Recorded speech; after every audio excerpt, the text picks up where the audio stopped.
अधिकतर लोगों की सोच ये होती है कि यार मेरा तो छोटा-सा बिज़नेस है, मैं क्या हिसाब-किताब रखूँ। आपको एग्ज़ैक्ट पता चलेगा कि आपने जितना पैसा लगाया है, उसमें आपको क्या कमाई मिल रही है और कितना आपको और ध्यान देने की ज़रूरत है या फिर आपको मार्जिन कम तो नहीं मिल रहा है, आप लॉस में तो नहीं जा रहे हैं, आपका प्रॉफ़िट कितना बन रहा है, कितना नहीं बन रहा है। ये चीज़ें अगर आपको पता नहीं होगी तो फिर उस बिज़नेस का फ़ायदा नहीं है। ये 3-4 चीज़ें जो मैंने रखी है ना, खाली इसी से आप मेंटेन कर लेंगे अपना हिसाब-किताब। एक कैलकुलेटर, एक छोटा-सा जो बोलते हैं जिसको ये बिल बुक बोलते हैं या फिर कैश मेमो आप बोल सकते हैं। स्टेशनरी की दुकान पे 20, 25, 30 रुपए की मिल जाएगी। ये खरीदनी बहुत ज़रूरी है। और दूसरा एक हो गया आपको इस तरीके का रजिस्टर मेंटेन करना है। ये रजिस्टर खाली मेंटेन करना, इसको कैसे मेंटेन करना है वो मैं आगे वीडियो में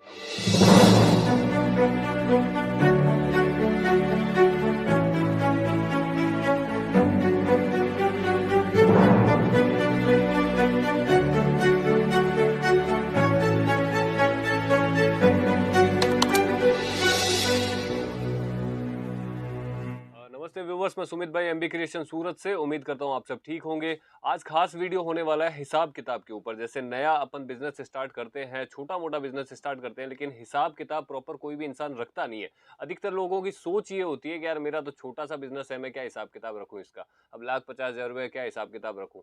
देखो, हिसाब किताब चाहे बिजनेस बड़ा हो या छोटा हो, बहुत ज्यादा जरूरी चीज है। अगर जिस बिजनेस के अंदर हिसाब किताब मेंटेन नहीं होता है, वो बिजनेस मैंने नहीं देखा किसी का भी वो बहुत ज्यादा आगे लेके जाता है कि उस बिजनेस को, तो वो फेल हो जाता है कहीं न कहीं, क्योंकि हिसाब किताब मेंटेन नहीं है, आपको पता ही नहीं है कि क्या आवक है, क्या जावक है आपकी।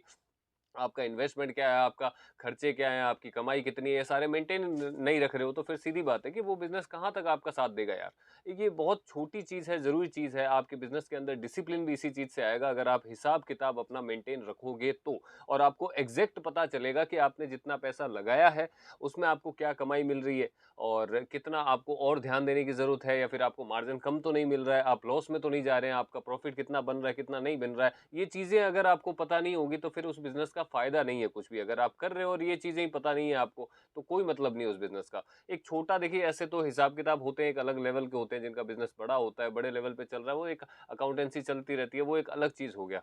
अब मैं आज बात करूँगा जो कपड़े का व्यापार छोटे लेवल से जो सूरत आके यहाँ से मेरे थ्रू या कहीं से भी स्टार्ट करते हैं, उनके लिए स्पेशली ये वीडियो होने वाला है। बहुत आसान से तरीके से आपको बता दूँगा कि इस तरीके से आप मेंटेन रखो, ना आपका ज़्यादा वक़्त जाएगा उस चीज़ में, लेकिन आपके पास प्रॉपर हिसाब-किताब आपके बिज़नेस का होगा और एक फ़ील होगी कि हाँ, आप कोई बिज़नेस कर रहे हो। ये बहुत ज़रूरी है। जब तक आपको अंदर से फ़ील नहीं होगा कि आप कोई बिज़नेस कर रहे हो, आपके ऊपर कोई ज़िम्मेदारी है, कोई चीज़ चलाने की ज़िम्मेदारी है, तब तक आप उस चीज़ को ज़्यादा सीरियसली थोड़ी लोगे यार। हिसाब-किताब उसी चीज़ में से एक चीज़ होती है। अगर आप अपने बिज़नेस का हिसाब-किताब रखते हो, तो एक छोटी-सी ज़िम्मेदारी अपने कंधों के ऊपर पड़ती है और जब वो पड़ती है, तो एक रिस्पॉन्सिबिलिटी खुद की बन जाती है उस बिज़नेस को आगे बढ़ाने की। तो वो बहुत अच्छी चीज़ है। आपके बिज़नेस में को आगे बढ़ाने में भी बहुत बड़ा योगदान होता है हिसाब-किताब का। तो एक छोटे और आसान लेवल से बताता हूँ, जो जैसे घर से स्टार्ट करते हैं या फिर छोटी दुकानदारी शुरुआत करते हैं, कपड़े का काम कर रहे हैं, लेकिन जितना स्टॉक आपने परचेज़ किया है, सब वीडियो स्टार्ट कर लेते हैं अपन। जितना स्टॉक आपने परचेज़ किया है, सबसे पहले आपको ये देखना है कि भाई मैंने माल लिया कितने का है। जैसे मैं आप सूरत आए, यहाँ पे परचेज़ किया, आपने कितने का माल परचेज़ किया है। अपन एक अमाउंट पकड़ लेते हैं 1 लाख रुपए। अब किसी का 50,000 भी हो सकता है, किसी का 2 लाख भी हो सकता है, तो वो उसके हिसाब से देख के मैनेज करके चले। मैं 1 लाख रुपए की बात करता हूँ कि 1 लाख रुपए अगर आपने इन्वेस्ट करके अपना बिज़नेस चालू किया है, तो उसके ऊपर सबसे पहले देख लीजिए कि यहाँ सूरत पहुँचने पे और वापस जाने पे प्लस आपके हाथ में जब ट्रांसपोर्टेशन से माल आपके पास आ गया, तो टोटल आपका खर्चा कितना लगा है उसके ऊपर। मान लीजिए कोई पास से आता है, सूरत से ज़्यादा दूर नहीं है, किसी का 2,000 खर्चा लगा है, किसी का 5 लगा, किसी का मैक्सिमम 10,000 खर्चा भी लग गया। तो वो खर्चा आपका हो गया, उसी के ऊपर जुड़ेगा वो। सबसे पहले करना क्या है, ये देखिए, ये 3-4 चीज़ें जो मैंने रखी है ना, खाली इसी से आप मेंटेन कर लेंगे अपना हिसाब-किताब। एक कैलकुलेटर, एक छोटा-सा जो बोलते हैं जिसको ये बिल बुक बोलते हैं या फिर कैश मेमो आप बोल सकते हैं। स्टेशनरी की दुकान पे 20, 25, 30 रुपए की मिल जाएगी। ये खरीदनी बहुत ज़रूरी है।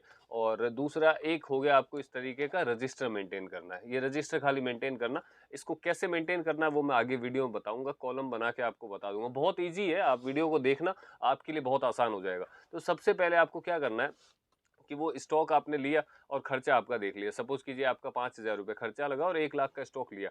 तो आपने सबसे पहले ये रजिस्टर के अंदर, जैसे मैं आपको ओपनली बता देता हूँ। 1 मिनट रुको। ये सबसे पहले जैसे देख लो, ये अपन ने कैश मेमो परचेज़ कर लिया, स्टेशनरी की दुकान पे मिल जाएगा। अब ये लेने का क्या है ना, आपने जैसे नॉर्मली देखो, ये यहाँ से अपन स्टार्ट करते हैं कि भाई ये आपका है। इसमें ये इसी टाइप का फॉर्मेट आपको मिलेगा, किसी भी स्टेशनरी दुकान पे चले जाना, इस टाइप का मिल जाएगा और ये मिलता है कार्बन। ठीक है? साथ में आता है इसके। यहाँ नीचे आप लगा दो इसको और ये आपका बिल बुक तैयार होगी। एक तरीके से एक प्रोफेशनल दुकानदारी की जो होती है, खर्चा 20-25 रुपए, लेकिन आपकी एक हिसाब किताब के लिए सबसे पहली सीढ़ी यही है, क्योंकि यहाँ से आपको पता रहेगा कि भाई मैंने क्या बेचा है, कितने में बेचा है, कौन सी चीज़ है, तो वो यहाँ पे लिखा हुआ रहेगा और ये कस्टमर को भी आप दे सकते हैं। सबसे पहले जैसे यहाँ जो भी तारीख है, जैसे मैं आज की लिख देता हूँ। आज होगी अपने 18 तारीख और चौथा महीना 2024, ये अपन ने तारीख लिख दी। और फलाना जिसका नाम है, जैसे मैं मेरा लिख देता हूँ सुमित सिंह, ये मेरा नाम हो गया, मैंने पीस भेज दिया। अब आपको मेन रखना है ये चालान नंबर। ये चालान नंबर जैसे यहाँ आप देख रहे हैं, ये चालान नंबर है। ये चालान नंबर पे आपको मेंशन करना है हमेशा। जैसे स्टार्टिंग से कर रहे हो तो 1 नंबर से स्टार्ट कर दो आप। ये बिल नंबर हो गया आपका, ठीक है। ये चालान नंबर मतलब बिल नंबर, ये 1 कर दिया। अब आपने जो पीस सेल किए हैं, जो आपको बिल बनाना है फॉर्मली नॉर्मली जो बिल बनाते हैं आप, कि भाई जैसे साड़ी आपने सेल किया है और 1 पीस सेल किया है 550 रुपये रेट का, ये टोटल अमाउंट यहाँ लिख देना 550, ठीक है। जैसे 1 पीस आपने सेल किया 550 का, ये टोटल अमाउंट। और दूसरा आइटम आपने सेम साड़ी आइटम सेल किया है, 2 पीस सेल किए हैं, 450 रुपये उसकी रेट है, यानी टोटल हो गया 900 रुपये, ठीक है। ये हो गया। अब इनकी आपको ये इतना ही माल देना है, तो 900 और 550 हो गए अपने 1450 रुपये। तो ये आपने सेल किए हैं 1450 में 3 पीस, इधर लिख दो आपने 3 पीस, ठीक है। ये आपका बिल बन के तैयार हो गया। अब इसके ऊपर आपको जैसे पेमेंट आई है, इसका सबसे बड़ा रोल रहेगा पेमेंट का। ये पूरा वीडियो ध्यान से देखना, पेमेंट का भी तोड़ मैं आपको बताऊंगा, ताकि आपका हिसाब किताब बिल्कुल भी नहीं गड़बड़ाए और आपको प्रॉपरली हिसाब मिले। और जब भी आप महीने में, 2 महीने में, या फिर 1 महीने में 2 बार, मैं ये चीज़ भी आपको बताऊंगा कि आपको कितनी बार चेक करना है महीने में। वो जब भी आप चेक करेंगे तो आपको प्रॉपर हिसाब मिलेगा। अब जैसे सपोज करिए ये 1450 रुपये, अगर पूरा पैसा आपको कैश दिया है, देन आप लिखेंगे 1450 कैश रिसीव्ड, या जैसे भी आपको समझ में आया आप उस हिसाब से लिख दीजिए, ठीक है। अगर ये ऑनलाइन किया गया है, क्योंकि फोन पे, गूगल पे ये सब चलते हैं, तो ये किया ऑनलाइन, जैसे आपने लिख दिया ऑनलाइन, ताकि आपको याद रहे जिस हिसाब से। अब जिस नंबर पे किया है, आपके नाम पे किया, आपके नंबर पे किया, तो आपका नंबर लिख लो भाई, इस नंबर में फोन पे, गूगल पे आया है फलाना ढिंगरा, ठीक है। बाई चांस इसमें से 450 रुपये उन्होंने आपको कैश दे दिए, तो कैश लिखिए यहाँ पे 450, और 1000 रुपये उन्होंने ऑनलाइन किए, तो ये 1000 रुपये आपको लिखने ऑनलाइन, जिस भी नंबर में किए वो आप ऑनलाइन लिख के वो नंबर पे यहाँ पे मेंशन कर लीजिए। यानी कि ये आपकी पेमेंट डिटेल इसके ऊपर पूरी तरीके से मेंशन रहनी चाहिए। जो भी आप जैसे भी रिसीव्ड करते हैं, वो पेमेंट डिटेल इसके बिल के ऊपर ही मेंटेन रहनी चाहिए। ताकि अब ये क्या हो गया, ये कॉपी तो अपन ने कस्टमर को दे दी, ये अपने पास जो कॉपी रहेगी वो ये वाली रहेगी, ये कॉपी, ठीक है। तो अब इसके अंदर आपको क्या है ना, प्रॉपर जब शाम को आप बैठोगे, मैं अभी डिटेल वाइज बताता हूँ, तब आपको पता रहेगा कि मुझे 1450 ये कैश आया है या ऑनलाइन आया है, या फिर आधे कैश आए हैं आधे ऑनलाइन आए हैं। तो ये सारी चीज आपको उस टाइम पे पता रहेगी। अब मैं आपको एक दूसरी चीज बताता हूँ। ये पहला फेज हो गया कि आपको बिल बना के हर कस्टमर को देना है। ये एक ऐसा मेमो बना के दे देना है, ताकि आपके रिकॉर्ड में ये चीज रहे कि आपने क्या बेचा है, क्या नहीं बेचा है, ठीक है। और अब इसको एक बार साइड में करते हैं अपन। बिल का आपने मेथड समझ लिया। अब जो सेकंड चीज जो मेंटेन करनी है वो ये है, मैं बहुत इजी वे में बताऊंगा, आसान तरीका है। जैसे अभी मैंने ये कॉलम यहाँ पे बना के रखे हैं सारे। अब सबसे पहले मैंने क्या लिखा है यहाँ पे, ये बिल नंबर है, ये कस्टमर नाम और कॉन्टेक्ट नंबर, और ये है परचेज रेट, यानी आपकी खरीदी जो रेट है, खरीद का जो भाव है वो, और ये है आपका सेल रेट है, यानी कि जिस बिक्री रेट जिसको बोलते हैं, जिस रेट में आपने बेचा है सामान वो, और ये है क्वांटिटी, यानी कितने पीस आपने इस कस्टमर को बेचे हैं वो आपको लिखना है। और पेमेंट कि पेमेंट आपके पास कैसे आए, आ गई है तो यहाँ पे लिख दीजिए कैश रिसीव्ड या ऑनलाइन रिसीव्ड, जैसे आपको हुआ है वो मेथड यहाँ पे पेमेंट का लिख दीजिए। और तारीख अगर लिखनी हो तारीख लिख सकते हो, एक कॉलम अगर डेट का और बनाना हो तो डेट का बना सकते हो। और वैसे डेट, बिल नंबर क्या है यहाँ पे रहता है ना, तो बिल के ऊपर डेट रहती है, तो आपको इतना तकलीफ नहीं होगा। फिर भी अगर एक कॉलम आपको तारीख का बनाना हो, वो तारीख का भी आप बना सकते हो। इसके बाद ये चीज होगी नॉर्मली। इसके बाद आपको करना क्या है, सबसे पहले जैसे अपन इसी बिल का ले लेते हैं, ये बिल वापस ओपन कर लेते हैं कि भाई इसका मेरे को मेंटेन करना है, ठीक है। ये आपने किस नाम से बेचा था, बिल नंबर सबसे पहले देख लो, एक है, तो आप यहाँ से स्टार्ट करते हैं अपन। 1 नंबर बिल अपन ने यहाँ डाल दिया, ठीक है, ये बिल नंबर में। अब आपने किसको बेचा है, सुमित सिंह को, तो ये अपन ने लिख लिया यहाँ सुमित सिंह, ठीक है। ये हो गया सुमित सिंह कस्टमर का। आपको अगर नंबर आपके पास है कस्टमर के, देन यहाँ लिख लीजिए, नंबर नहीं है देन कोई दिक्कत नहीं है। अब परचेज रेट आपको देखनी है कि आपने ये 550, यहाँ पे पीस आप अलग अलग लिख सकते हैं। एक साथ नहीं लिखना हो, आप अलग अलग लिख लीजिए, ठीक है, क्योंकि अलग अलग तरीके से आपने बेचे हैं। 3 पीस बेचे हैं तो 3 एक साथ तो लिख नहीं सकते क्या परचेज रेट है, तो ये आपको एक एक पीस करके लिखने हैं कि भाई ये एक एक पीस मेरे को करना है। अब यहाँ पे पहला पीस आपने देखा है कि 550 वाला है, सपोज आपने 400 रुपये में परचेज किया है, क्योंकि आपके पास बिल होगा जहां से आपने परचेज किया है, तो आपको इसकी खरीदी रेट भी पता होगी। एक अलग वीडियो में मैं बता दूंगा कि आपको जैसे टैग वगैरह लगाने एक सिस्टम होता है, वो कैसे आपको लगाना है। ये जैसे आपको पता है कि मान लीजिए 400 रुपये में आपने खरीदा है, तो ये यहाँ आनी चाहिए कि ये 400 रुपये, और ये रजिस्टर आपका प्राइवेट होना चाहिए, ऐसे नहीं है कि कहीं भी कस्टमर के सामने रख रखा है आपने। ये परचेज रेट आपने 400 लिख ली, अब सेल रेट आपने 550 में बेचा है, ये आपने 550 यहाँ लिख लिया है, 550, ठीक है। अब क्वांटिटी कितनी थी, एक ही पीस, तो ये एक लिख दिया यहाँ पे। पेमेंट अपने पास में, इसका जैसे यहाँ पे आपका पेमेंट का रिसीव्ड आपने लिखा है, जिस तरीके से आपका आया है वो पेमेंट का यहाँ पे लिख दीजिए, सिस्टम जैसा भी आया, ठीक है। अब दूसरा पीस हो गया वही, बिल नंबर ये सेम चल रहा है, आप नाम भी ये सेम चल रहा है, तो यहाँ चलने दो, ये जैसे ऐसे कर देते ना अपन, मतलब ऊपर वाला नीचे सेम आ गया।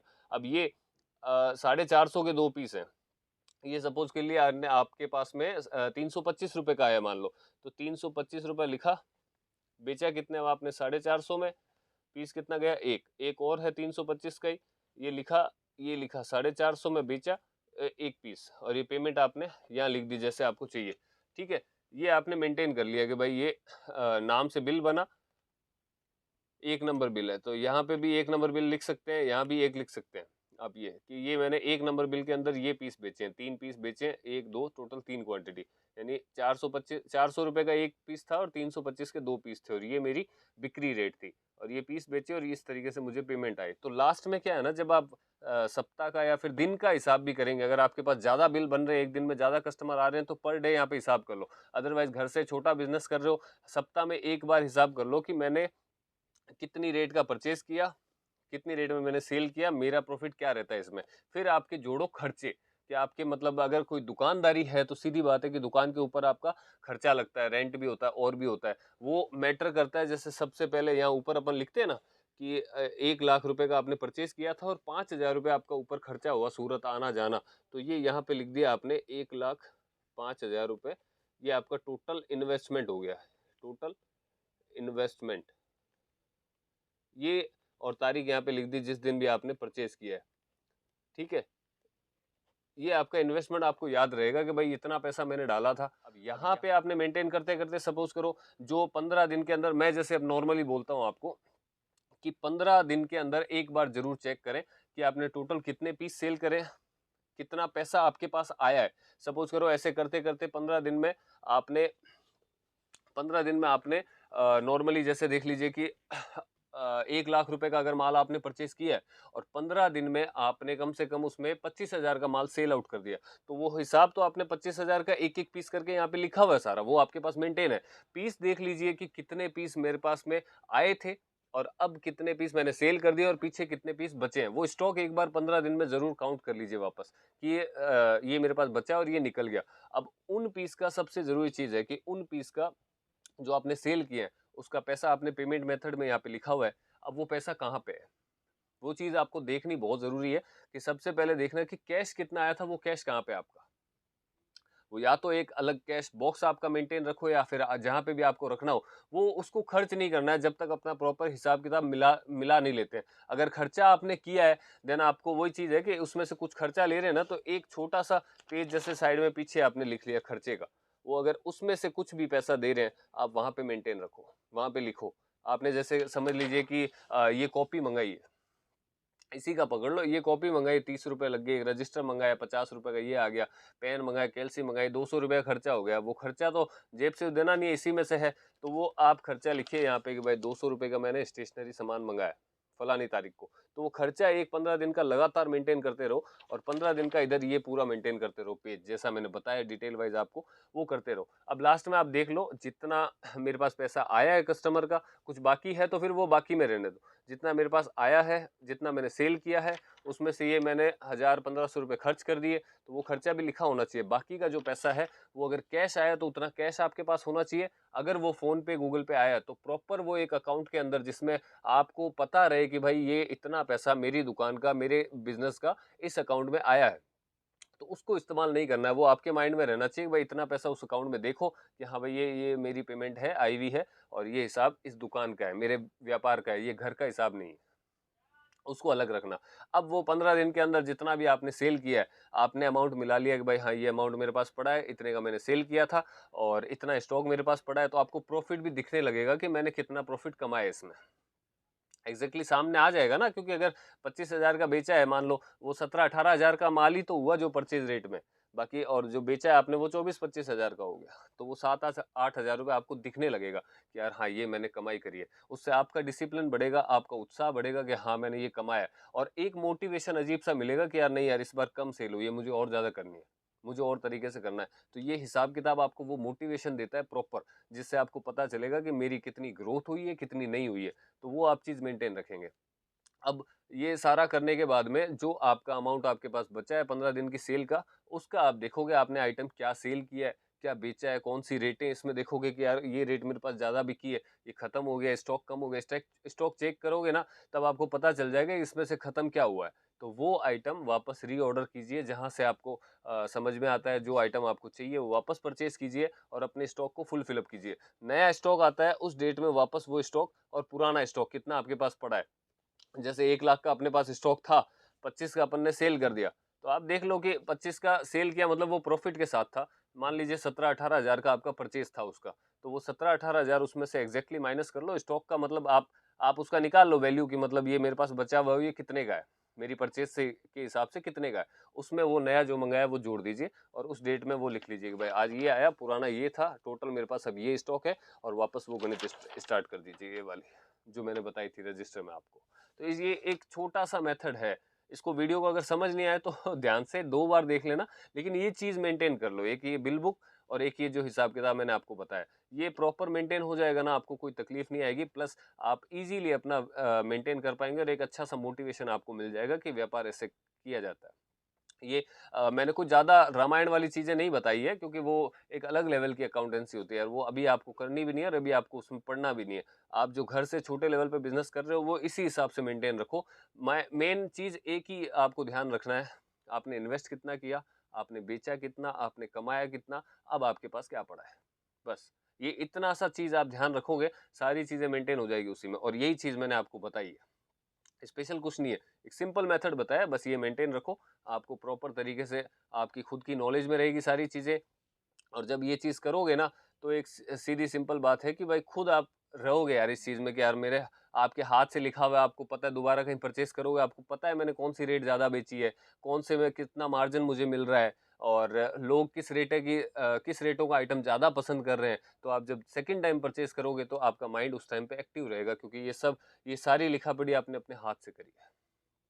तो ये चीज़ें मिलाना, और उस पैसे का जो आप सेल करते हैं शुरुआत में, अपने बिज़नेस को थोड़ा-सा टाइम देना, उसका इधर-उधर इस्तेमाल मत करना, क्योंकि जब क्या होता है, अपन ने ये 1 लाख रुपए इन्वेस्ट किया, कैश में कर लिया या फिर एक साथ दे के आ गए। अब ये सेल कर रहे हैं अपन टुकड़ों में, अब टुकड़ों में कर रहे हैं तो पैसा भी टुकड़ों में ही वापस आ रहा है। कई बार अपन वो किसी और काम में लगा देते हैं, लास्ट में जाके गणित यहाँ पे जब अपन हिसाब करते हैं तो अपने पास पैसा बचता ही नहीं है नया माल मँगाने के लिए, तो कैसे अपना व्यापार ग्रोथ करेगा? इसलिए ये हिसाब-किताब ज़रूरी है। आप हिसाब-किताब प्रॉपर रखें, अपने एक-एक पैसे का जो आपने बिज़नेस में डाला है, उसको थोड़ा-सा टाइम दें। उसको टाइम दोगे तब वो आपको रिज़ल्ट देगा। आपने 1 लाख डाला, 15 दिन में 25,000 का सेल किया, उसमें से 20,000 आपने वापस खर्च कर दिए, तो व्यापार वो कैसे ग्रोथ कर पाएगा? एक सिंपल बात यही होती है, उस 25,000 का जो आपने सेल किया है, उसका हिसाब आपके पास होना चाहिए, उसका वापस स्टॉक आना चाहिए, तब आपका व्यापार ग्रोथ करता है। खर्चा साथ में मेंटेन करते रहना, आपको बिज़नेस से रिलेटेड जो भी खर्चा लगता है, उसको लिखिए और लगाइए, कोई उसमें इश्यू नहीं है। और नया माल परचेज़ कीजिए, आपकी खुद की सैलरी क्या बनती है, वो भी उसमें मंथली आप उठा सकते हैं उसमें कि भाई हाँ, इतना मैं मैनेज करके मैंने कमाई है, आपकी कमाई में से आप निकालो, कोई दिक्कत नहीं है। कमाई में से थोड़ा हिस्सा इसमें वापस इन्वेस्ट कर दो, ताकि आपके पास माल जो है वो बढ़े। 1 लाख से थोड़ा बढ़े, हमेशा बढ़े, थोड़ा-थोड़ा इन्वेस्ट इसमें करते रहो, बाकी जो आपके खर्चे हैं वो मेंटेन करो। तो ये चीज़ से बहुत ईज़ी हो जाएगा व्यापार करना आपके लिए। उम्मीद करूँगा वीडियो अच्छा लगा होगा। इससे संबंधित अगर और कोई क्वेरी आपके माइंड में रह गई हो, तो मैसेज करके, कमेंट करके भी बता सकते हैं, और अगर और कोई वीडियो बनाना हो तो भी मुझे आप बताना, तो मैं और डिटेल वाइज़ थोड़ा बना दूँगा। ये मैंने सिर्फ़ सिंपल एक मेथड समझाने की कोशिश करी है, जो नॉर्मली घर से कोई भी कॉपी पेन लेके कर सकता है। किसी से पूछने की, सलाह की ज़रूरत नहीं है। इतने में आपका बिज़नेस जो है, व्यापार है, वो मेंटेन हो जाएगा एक बार का। चलिए उम्मीद करूंगा वीडियो और टॉपिक दोनों अच्छा लगा होगा। फिर मिलते हैं नए वीडियो में, तब तक आप सब ध्यान रखिए अपना।